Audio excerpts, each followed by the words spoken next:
অধ্যায় ১ কুয়াশার আড়ালে।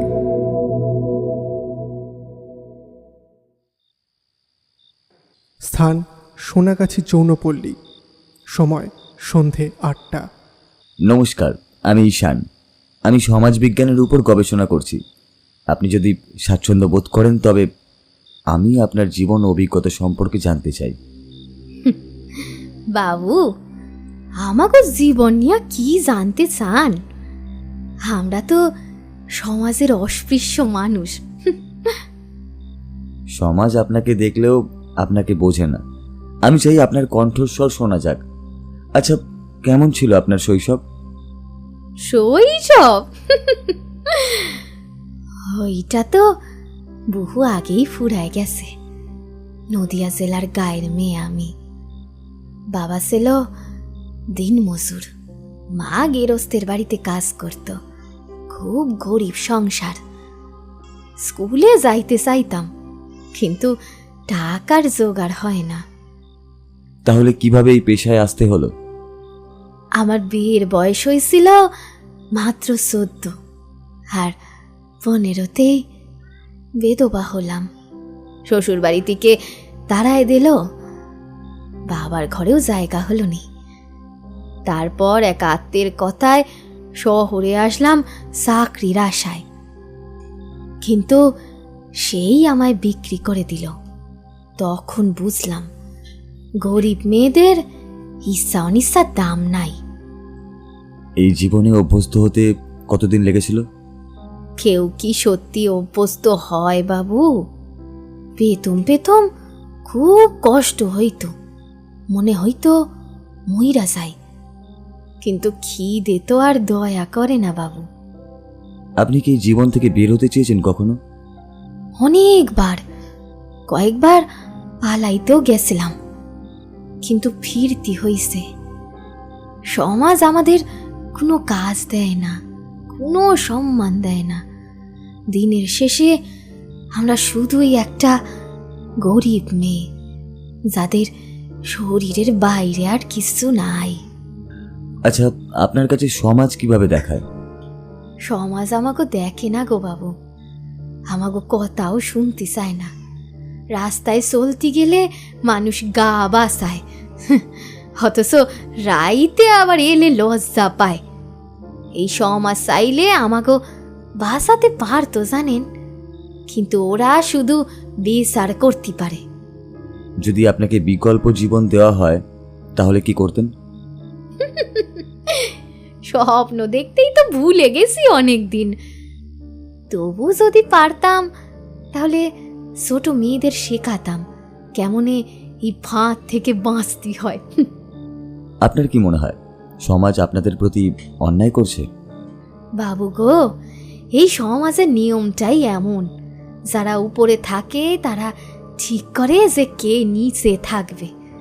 আমাগো লড়াই শুধু বাঁচার জন্য গো, সম্মানের জন্য না। আমি সত্যিই কৃতজ্ঞ আপনি এত কিছু শেয়ার করলেন। বাবু, আমাকে কাহিনী লেখলে সমাজ বদলাবে? আমি নিশ্চিত নই, তবে আমি চাই মানুষ অন্তত আপনাদের সত্যিটা জানুক। পেছনের রাস্তার আলো একটু ঝাপসা হয়ে এসেছে। দূরে কোনো এক কোণে একটি কন্যা সন্তান নিশ্চুপ দাঁড়িয়ে আছে, যেন অতীত আর ভবিষ্যৎ একসাথে মিশে গেছে। ইন্টারভিউ শেষ করে ঈশান ঘর থেকে বেরিয়ে এলো। সিঁড়ি দিয়ে নামার সময় তার মাথার মধ্যে ঘুরপাক খাচ্ছিল যৌনকর্মীর বলা কথাগুলো।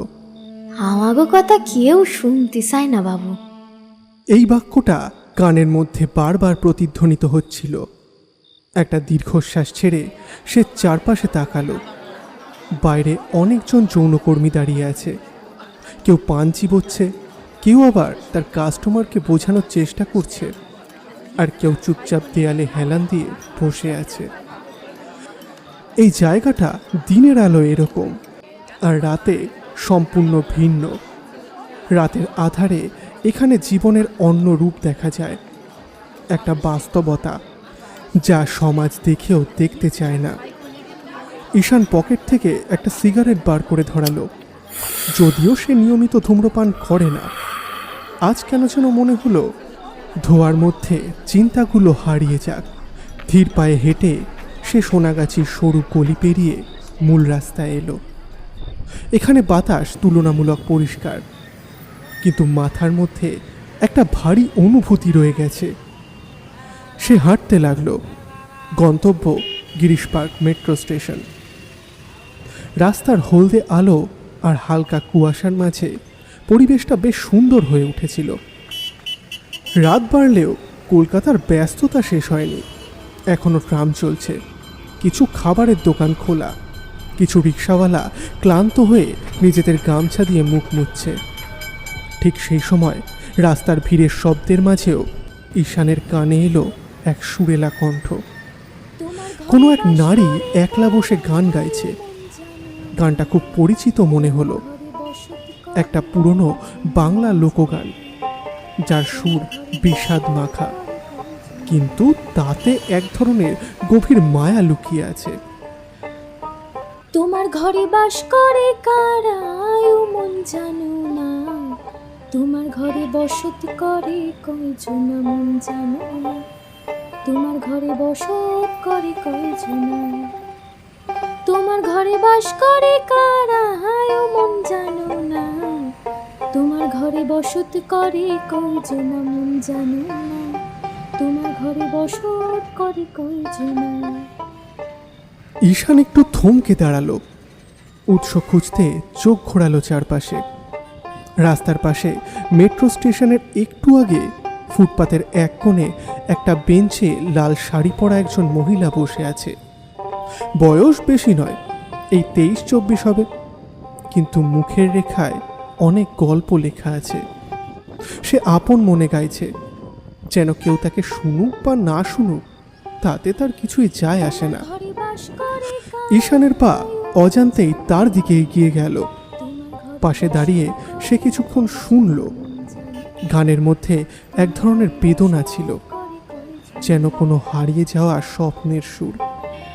একজনে ছবি আঁকে এক মনে ও মন, আরেকজন বসে বসে রং মাখে ও মন, একজনে ছবি আঁকে এক মনে ও মন, আরেকজন বসে বসে রং মাখে ও মন, সেই ছবি খান নষ্ট করে কুঞ্জনা কুঞ্জনা, সেই ছবি খান নষ্ট করে কুঞ্জনা কুঞ্জনা, তোমার ঘরে বসত করে কয়জনা মন জানো না, তোমার ঘরে বসত করে কয়জনা।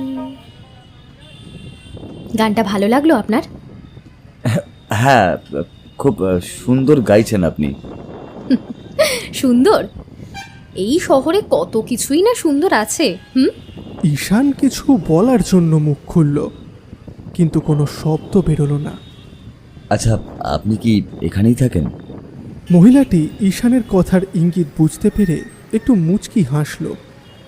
তার হাসির মধ্যে ছিল এক ধরনের স্থিতধী আত্মবিশ্বাস, যেন এ ধরনের ভুল বোঝাবুঝি তার কাছে নতুন কিছু নয়।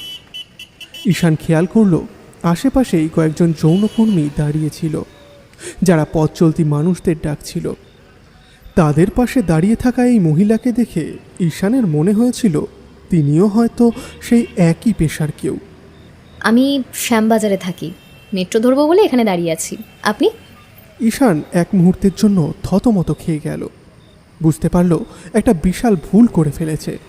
তার কণ্ঠে অনুশোচনা ফুটে উঠল। সরি, আসলে। কিন্তু কথাটি শেষ করার আগেই মহিলাটি হেসে বলল, সরি বলার কিছু নেই, আপনি যা ভেবেছিলেন সেটা একদম স্বাভাবিক। এই জায়গায় দাঁড়িয়ে থাকা মানেই সবাই একই রকম, তাই না? ঈশান মাথা নিচু করল। সত্যি তার এই ভুল ধারণা যেন সমাজের 8-10 জনের মতোই সাধারণ হয়ে উঠেছিল। আপনি আসার আগে কয়েকজন আমাকে পার নাইটের রেট জিজ্ঞেস করে চলে গেছে, জানেন? তাদেরও দোষ দিচ্ছি না, এই জায়গার পরিচিতি তো এমনই। বাই দ্য ওয়ে, আমার নাম অন্বেষা। আপনার? ঈশান এবার একটু স্বস্তি পেল। তার মনে হলো অন্বেষা অন্যরকম, সাধারণ মানুষের তুলনায় অনেক বেশি আত্মবিশ্বাসী আর স্পষ্টভাষী। সে একটু হেসে বলল, আমার নাম ঈশান। বলেই সে অন্বেষার দিকে হাত বাড়িয়ে দিল। অন্বেষা ঈশানের চোখের দিকে তাকিয়ে থাকল, তারপর হাত বাড়িয়ে দৃঢ়ভাবে করমর্দন করল। ঈশানের মনে হলো এই মুহূর্তটা যেন কেমন অদ্ভুতভাবে বাস্তব থেকে বিচ্ছিন্ন। আপনার যদি তাড়া না থাকে তাহলে এক কাপ চা খাওয়া যেতে পারে। ঈশান এক মুহূর্ত ভাবল, তারপর মাথা নাড়িয়ে সম্মতি জানালো। তারা দুজন পাশাপাশি হাঁটতে লাগলো। রাস্তার উজ্জ্বল হলুদ আলোর আভা তাদের পেছনে ফেলে তারা মেইন রাস্তার দিকে এগিয়ে গেল। আপনি এখানে কি করছেন? আসলে আমি একজন সোসিওলজিস্ট, গবেষণার কাজেই এসেছিলাম। যৌনকর্মীদের জীবন নিয়ে একটা গবেষণা করছি। বাহ, গবেষণা করছেন, ভালো কথা। তাহলে আমাকে নিয়েও কিছু লিখবেন? আপনার গল্পটা জানলে হয়তো সেটাও লিখব। আমার গল্প তেমন কিছু নয়। মধ্যবিত্ত পরিবার, সংসারের চাপ, নিজের মতো করে বাঁচার চেষ্টা, ব্যাস।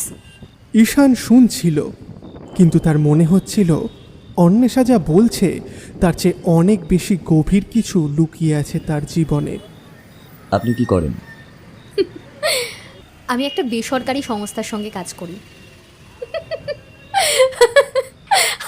আর অফ টাইমে রাস্তায় রাস্তায় গান গেয়ে বেড়াই। এখানে মানে আশেপাশেই কি আপনার অফিস? না, আমার অফিস সল্টলেকে। আজ কি যেন মনে হলো, তাই এখানেই নেমে পড়লাম। ঈশান কিছুক্ষণ চুপ করে থাকলো, তারপর বলল, আমার মনে হয় আমি আপনাকে ভুল বোঝার জন্য আবারও দুঃখিত। এতবার দুঃখিত হতে হবে না, বরং সমাজের মানুষের দৃষ্টিভঙ্গি বদলানোর চেষ্টা করুন, তাহলেই ভালো কিছু হতে পারে। ঈশান চুপচাপ চায়ের কাপে চুমুক দিল। অন্বেষার কথা আজকে রাতের আলোয় তার মনে গভীরভাবে গেঁথে গেল। ওরা দুজনে চা শেষ করে দাম মিটিয়ে মেট্রো স্টেশনের দিকে এগিয়ে গেল।